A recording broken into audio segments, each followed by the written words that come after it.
puso siya for actually, I've always wanted to work in the BPL. Even I don't know kung anong job yung gusto ko. Sabi ko, kahit ball boy lang. Kahit ball boy lang.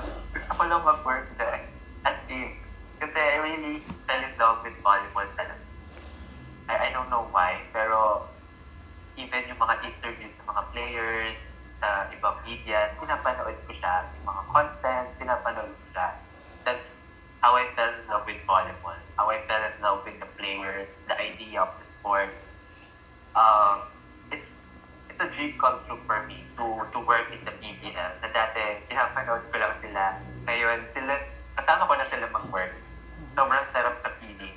And before, just to share lang, yung college, dapat mag-a-apply ako dyan intern. Pero yung professor namin, ayaw. Kasi hindi siya media. But then again, pinupush ko talaga kasi media pa din naman yung tatrabahuin ko eh.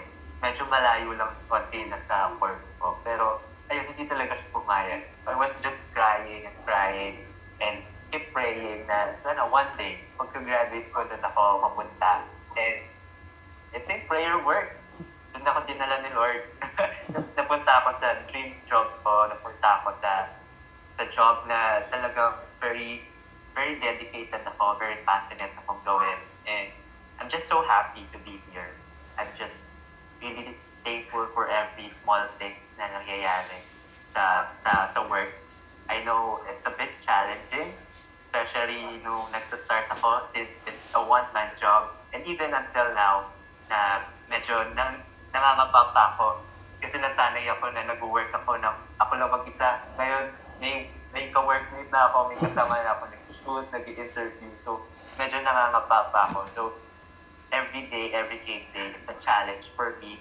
But then again, it's something that I should be grateful for kasi it's what I prayed for many years ago pa. So, yeah, I'm just so happy and thankful to be